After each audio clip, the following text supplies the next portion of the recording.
Oi, eu sou Vera Morgado e começa agora a Revista da Câmara, com as notícias que foram destaque na semana. 200 anos de história do Museu Nacional viram cinzas no Rio de Janeiro. Aqui na Câmara, deputados buscam mais dinheiro do orçamento federal para reconstruir o que foi possível salvar do incêndio. O Congresso Nacional recebe o projeto de lei orçamentária para o ano que vem. O setor de cultura não teve aumento significativo de recursos. E você vai ver também. Na última semana de esforço concentrado antes das eleições, deputados aprovam uma medida provisória que concede subsídio para reduzir o preço do óleo diesel, que foi para a sanção do presidente, e outra que amplia a renegociação de dívidas rurais e foi para o Senado. A Declaração Universal dos Direitos Humanos completa 70 anos. Uma reportagem especial mostra as questões políticas e sociais que nos dias de hoje envolvem a garantia dos direitos definidos como fundamentais para todas as pessoas.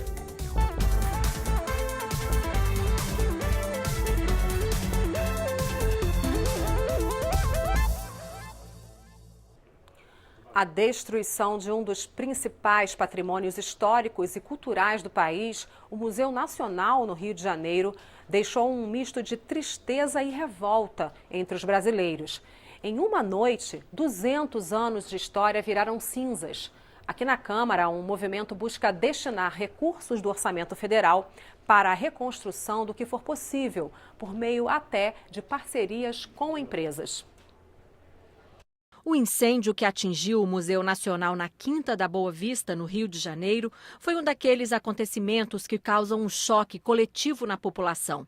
As imagens dramáticas do fogo consumindo o prédio e o acervo comovem pelo prejuízo incalculável que representam. A presidente da Comissão de Cultura adiantou que vai defender a criação de uma comissão parlamentar de inquérito para apurar as responsabilidades pelo incêndio. Em nota, o Ministério da Cultura lamentou o incêndio que destruiu o acervo e as instalações do Museu Nacional, que pertencem à Universidade Federal do Rio de Janeiro.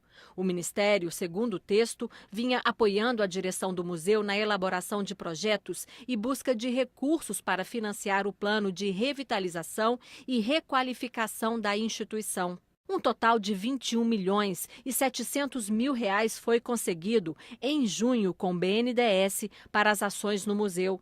Mas, segundo o Ministério, não houve tempo para o dinheiro ser usado e evitar a tragédia. O Museu Nacional é a mais antiga instituição científica e museológica do Brasil e completou 200 anos em junho. Seu rico acervo era composto por mais de 20 milhões de itens. O prédio, de grande valor histórico, foi sede principal da monarquia até a proclamação da República. O incêndio no Museu Nacional do Rio de Janeiro foi lembrado no plenário da Câmara. Mais de 200 anos de trabalho, de história, de acúmulo. Na Comissão de Cultura, foi o assunto principal da reunião que tinha sido marcada para debater a presença das mulheres no mercado do audiovisual brasileiro. O MAN já pegou fogo, entendeu? Já pegou fogo no Museu da Casa, o Museu da Língua Portuguesa. Vamos solicitar fundamentais informações aos ministros de Estado de Educação e da Cultura para que essa comissão possa atuar de forma mais efetiva na fiscalização das políticas culturais relativas à preservação do patrimônio histórico nacional. Em 2017, o museu perdeu cerca de 336 mil reais em relação a 2013, de acordo com dados da Consultoria de Orçamento da Câmara dos Deputados. Do orçamento de 2018, apenas 98 mil reais foram liberados até agosto. Garantir recursos para a reconstrução foi o objetivo de uma reunião no gabinete do presidente da Câmara. Rodrigo Maia recebeu a bancada do Rio de Janeiro e o reitor da Universidade Federal do Rio de Janeiro. O museu faz parte da UFRJ. Os 27 deputados que estavam na reunião, incluindo o presidente Rodrigo Maia, se comprometeram a destinar nas suas emendas para o orçamento de 2019 recursos para a recuperação do museu. O problema é que as despesas obrigatórias do governo crescem todo ano e sobra ao governo cortar em cima das despesas discricionárias. E muitas vezes vai cortando, né, na possibilidade da simples manutenção de um equipamento tão importante, não apenas para o Brasil, mas para o mundo. O Congresso Nacional recebeu o projeto de lei orçamentária para o ano que vem. Os números que serão administrados pelo novo presidente da República, eleito daqui a um mês, não são muito animadores e foram apresentados aos parlamentares na semana que passou pela equipe econômica do governo Temer. Como mostra o repórter Cid Queiroz, o setor de cultura não teve aumento significativo de recursos. Educação e ciência e tecnologia também são setores atingidos pela crise. Na proposta orçamentária de 2019, o governo prevê mais recursos para essas áreas. Comparando o projeto de lei orçamentária do ano passado com o deste ano, a educação saltou de 106 bilhões para 122 bilhões de reais. O Ministério da Ciência e Tecnologia previa 12 bilhões e meio e este ano tem 15 bi e meio.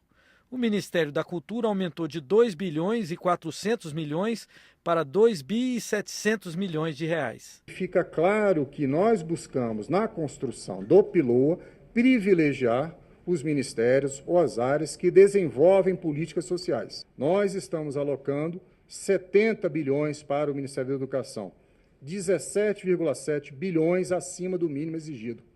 Além disso, nós estamos alocando mais 51,5 bilhões para a educação, o que gera um orçamento total para o Ministério da Educação de 122 bilhões. Mas para os deputados, a realidade é outra.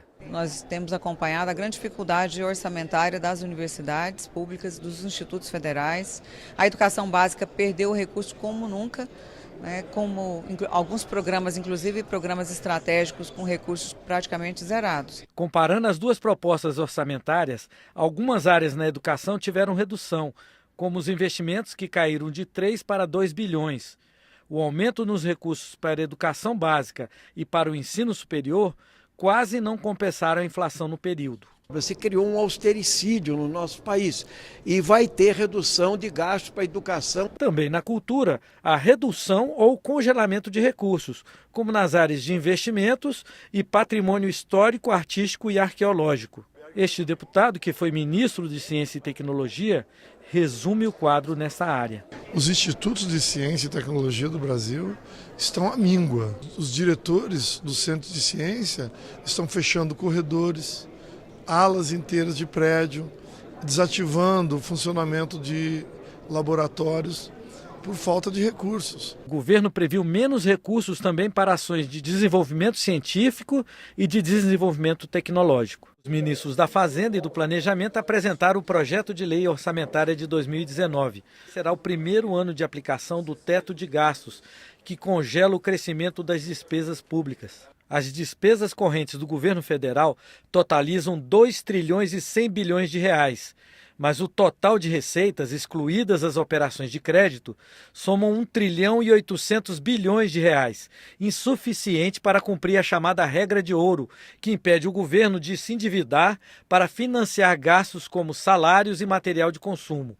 O buraco é de 258 bilhões. O projeto de lei orçamentária revisou para cima o valor do salário mínimo aprovado pelo Congresso para a Lei de Diretrizes Orçamentárias, de R$ 1.002 para R$ 1.006. O projeto de lei orçamentária para 2019 apresentado pelo governo não inclui a economia de gastos com o adiamento do reajuste dos servidores, nem a revisão de benefícios fiscais ou o aumento de impostos. O objetivo é entregar ao presidente que toma posse em 1º de janeiro um cenário real das contas públicas, 132 bilhões de déficit, com as margens de manobras possíveis à disposição do futuro governo. Para fazer frente às despesas essenciais, o futuro presidente terá 6 meses para aprovar junto ao Congresso Nacional 258 bilhões de reais em créditos extraordinários. Nós estamos aqui com absoluta pé no chão, com projeções realistas, baseadas em hipóteses que são absolutamente consistentes e realistas com a situação atual do país. Conforme anunciado na coletiva, o governo editou nesta segunda-feira medida provisória adiando o reajuste dos servidores. Se aprovada, a economia prevista é de 4 bilhões e 700 milhões de reais. Segundo o ministro, caberá aos deputados e senadores decidirem a realocação desses recursos no orçamento. E no ano que vem, o Congresso terá de autorizar recursos extras para financiar despesas importantes. vão depender de aprovação de crédito extraordinário 1/3 das despesas previstas para a Previdência Social, 200 bilhões de reais. Na semana que passou, os deputados aprovaram 2 medidas provisórias em plenário. A que reduz o preço do diesel nos postos de combustíveis e a que renegocia dívidas de trabalhadores rurais. Já a MP que tratava do fim do Fundo Soberano do Brasil foi rejeitada. Essa foi a última sessão antes do primeiro turno das eleições. Durante a paralisação de 11 dias em maio, a principal reclamação dos caminhoneiros era o preço do óleo diesel. Nas negociações para pôr fim à greve, o governo se comprometeu em ajudar a baixar o preço do combustível. E nesta terça-feira, foi a vez do plenário da Câmara dar aval a essa negociação, aprovando a medida provisória que autoriza os cofres públicos a bancarem 30 centavos do preço de cada litro de diesel, para diminuir o valor que é cobrado nas bombas. Esse subsídio vai valer até o último dia deste ano. Isso traz uma vantagem enorme para os setores mais importantes da produção nacional, tanto para a indústria quanto para o agricultor. Também para o transporte urbano, vamos nos lembrar que os ônibus que circulam nas cidades estão sendo beneficiados no custo pela redução do óleo diesel. E para os caminhoneiros também. A Câmara dos Deputados dá um passo quando aprova essa medida, mas não enfrentamos aí do principal, que é a política de preço da Petrobras. A dolarização do preço dos combustíveis é um absurdo. É isso que produz o preço abusivo do gás de cozinha, é isso que produz o preço absurdo da gasolina e do óleo diesel. A outra medida provisória aprovada é voltada aos agricultores familiares que estão endividados. O texto original da MP, editada pelo governo, restringia a renegociação a produtores do Norte e Nordeste. A comissão mista de deputados e senadores que avaliou esse texto ampliou o direito a produtores rurais de todo o país. Além disso, aumentou em 1 ano o prazo de renegociação até dezembro de 2019 e reduziu os descontos para diminuir o impacto nas contas do governo. Com um acordo entre os partidos, o plenário da Câmara assinou embaixo. Essas votações só foram possíveis porque aconteceu algo raríssimo no plenário da Câmara. Uma medida provisória foi rejeitada. A MP em questão pedia o fim do Fundo Soberano, uma espécie de poupança criada há 10 anos para amenizar os efeitos de crises econômicas aqui no país e que tem agora mais de 27 bilhões de reais. Governo e oposição não concordavam de jeito nenhum com a extinção do fundo, mas o assunto trancava a pauta do plenário, justamente numa sessão de votação no meio da campanha eleitoral, em que os deputados sabiam que não haveria presença suficiente para enfrentar grandes polêmicas. Então, o governo desistiu da medida provisória que acabava com o Fundo Soberano e, assim, abriu caminho para outras votações. A previsão é que agora só volte a ter deliberação no plenário da Câmara depois do primeiro turno das eleições, que acontece em 7 de outubro.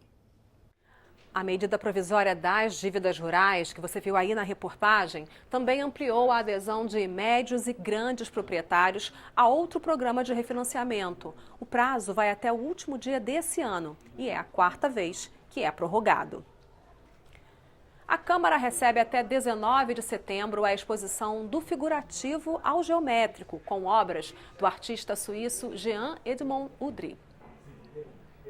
As obras expostas foram produzidas por Jean Edmond Udry em diversos estilos e com diferentes técnicas, guache, têmpera e acrílico sobre papel. O resultado é esse: ilustrações da natureza, de animais, a fauna e a flora brasileiras em cores vibrantes e formas em 3 dimensões, em planos que enganam o olhar. Quando ele chegou no Brasil, ele morou primeiramente no Rio de Janeiro, né? Ele ficou muito impressionado com a exuberância do Brasil e ele sempre gostou muito de pássaros. Então ele ele quis traduzir esse amor que ele tem por pássaros, pela vegetação, nas pinturas dele. Jean Udry nasceu na Suíça em 1928. Se formou na Faculdade de Artes Decorativas de Genebra. O artista veio para o Brasil em 1950 e começou a carreira profissional em agências de propaganda. Nos anos 60 do século passado, Jean fundou a primeira agência especializada em design de embalagem e materiais promocionais. Na década de 70, desenhou por encomenda diversas tapeçarias com temas naturais brasileiros. E ao longo da carreira, o artista criou logotipos, rótulos de produtos e projetos gráficos de destaque nacional. Atualmente, com 90 anos, Jean Edmond Udry se dedica à pintura decorativa. A exposição do figurativo ao geométrico pode ser visitada até o dia 19 de setembro na Galeria de Arte do 10º andar do anexo 4 da Câmara dos Deputados, em Brasília, sempre de segunda a sexta-feira, de 9 às 5 da tarde. A entrada é franca. Você vai ver daqui a pouco, aqui na Revista da Câmara. A Declaração Universal dos Direitos Humanos completa 70 anos e uma reportagem especial mostra os desafios de hoje aos ideais estabelecidos no documento, reconhecido como fundamental no mundo todo. Eu volto já.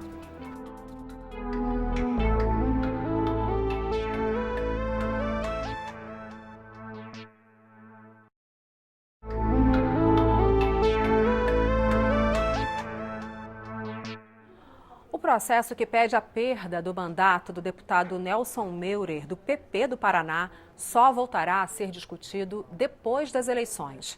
O relator, o deputado Mauro Lopes, do MDB de Minas Gerais, votou pelo arquivamento, mas um pedido de vista impediu que o parecer fosse apreciado pelo Conselho de Ética. Nelson Meurer foi condenado em maio pelo Supremo Tribunal Federal por corrupção passiva e lavagem de dinheiro na Operação Lava Jato. A Declaração Universal dos Direitos Humanos completa 70 anos. Foi criada para ser uma lista de direitos para todos, mas 7 décadas depois, tem muita gente que defende que esses direitos não deveriam ser para todo mundo. E você, já pensou sobre o assunto? A reportagem especial da Cassiana Tormin conta essa história.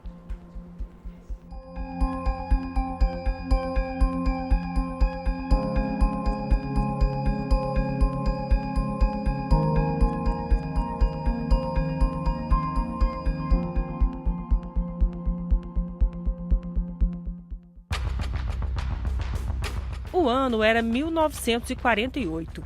O mundo vivia a ressaca pelo fim da Segunda Guerra Mundial, que terminou oficialmente em 1945. O conflito deixou entre 60 e 85 milhões de mortos. O sentimento da possibilidade, pela primeira vez na história, da própria humanidade ser responsável pela extinção da vida planetária, por conta da ameaça atômica. A Declaração Universal dos Direitos Humanos foi promulgada no dia 10 de dezembro de 1948 pela Assembleia Geral das Nações Unidas em Paris, 70 anos atrás.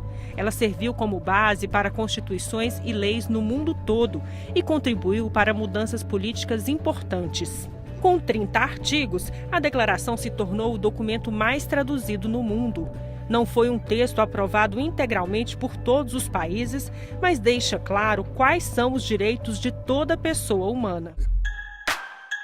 Mas como é que as pessoas de hoje entendem a expressão direitos humanos? A gente está tendo direito de nada. A ação dos direitos humanos está só defendendo não o trabalhador, e sim o marginal, né?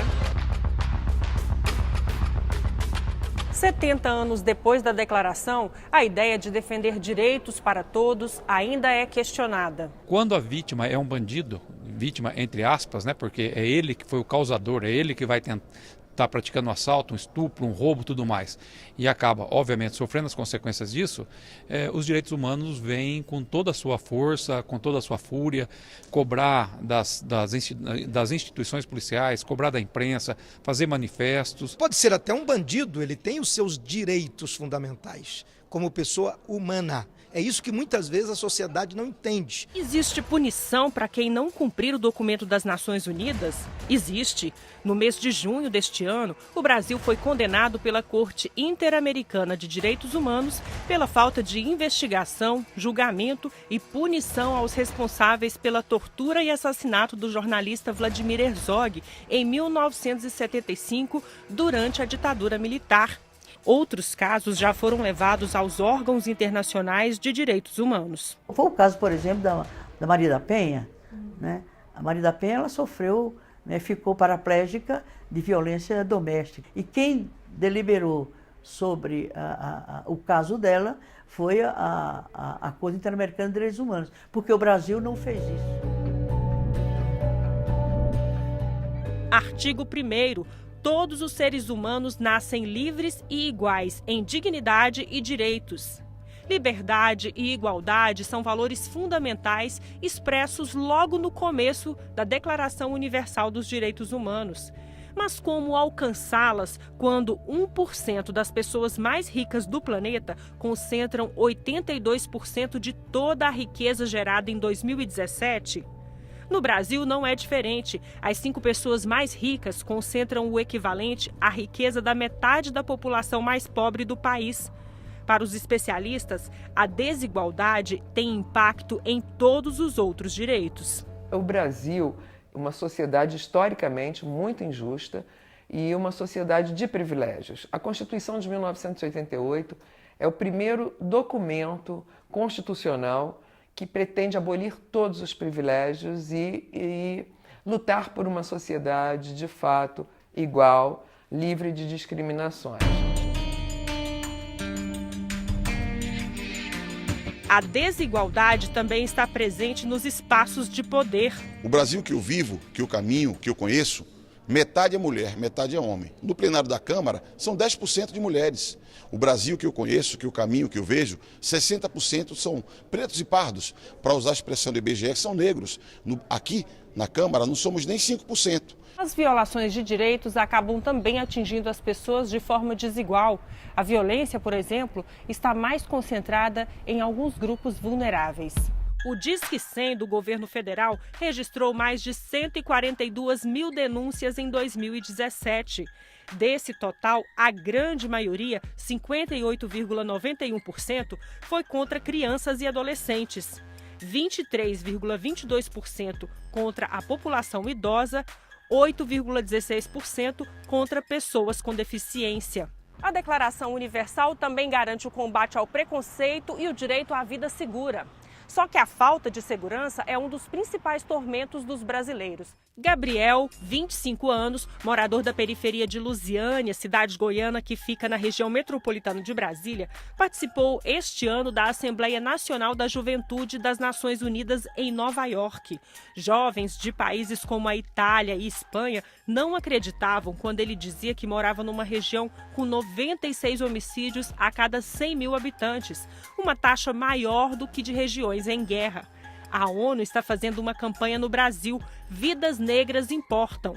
Quando o jovem negro é assassinado, as pessoas vão querer saber o que ele fez, o que ele fazia e tentam, a partir disso, justificar a morte dele. Existem visões diferentes sobre como lidar com o direito à segurança. Todos os países que reduziram a violência na criminalidade foram países que avançaram na agenda da educação. A professora Gina Vieira, da Rede Pública de Brasília, recebeu 11 prêmios na área de educação e de direitos humanos desde 2014.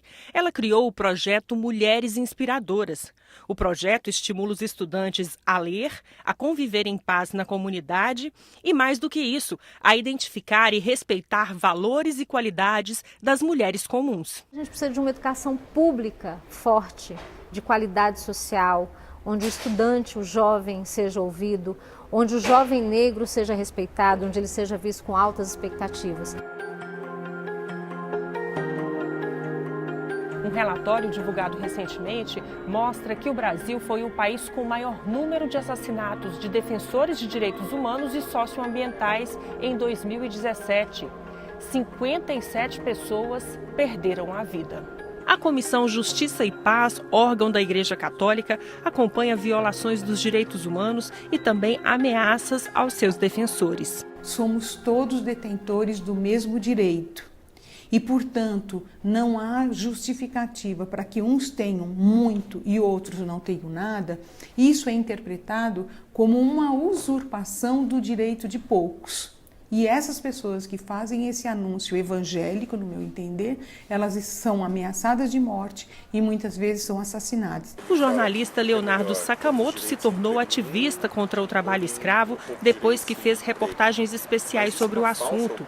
Hoje coordena o Repórter Brasil, que reúne informações e capacita profissionais e empresários para combater o trabalho escravo. Eu recebo de vez em quando ameaças ou elas podem tentar me difamar, tentar matar minha reputação.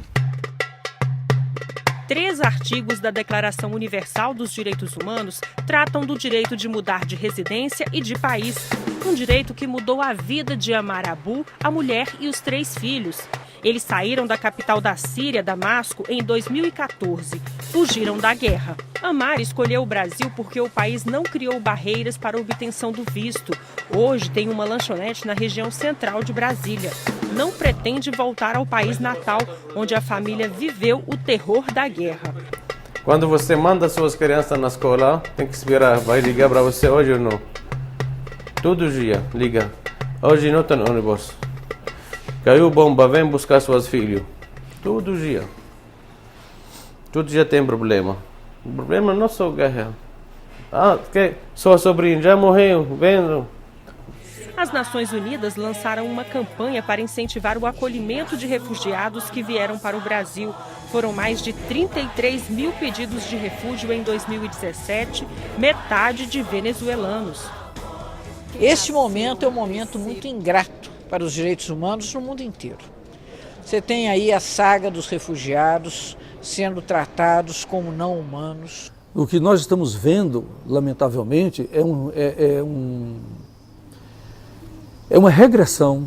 A Câmara dos Deputados tem uma comissão específica para tratar das questões relacionadas aos direitos humanos. Foi criada em 1995. Nós verificamos que várias violações são praticadas em nome da própria Constituição, em nome da própria lei. Muitas vezes o próprio parlamento contribuiu com isso, porque aprovou algumas leis que avançaram na questão dos direitos, mas outras retirando direito dos trabalhadores e das trabalhadoras. Diante de tanta violação de direitos que ainda existe das pessoas e até do planeta, qual o caminho para a humanidade 70 anos depois da Declaração Universal? Quando você pensa, por exemplo, da inclusão da mulher nos espaços de vida coletiva, nos espaços de vida social, nós temos muito a comemorar. Hoje a mulher está, por exemplo, aqui nessa casa, no parlamento, é uma luta constante ainda, mas ela está aqui, está se fazendo representada. Hoje todo mundo fala com todo mundo, né? Todo mundo fiscaliza, né? Então é muito difícil, cada vez fica mais difícil o trabalho escravo, cada vez fica mais difícil a violência contra as pessoas. A gente não tem outro caminho para a garantia da nossa existência como humanidade, a não ser o caminho da defesa permanente e constante dos direitos humanos.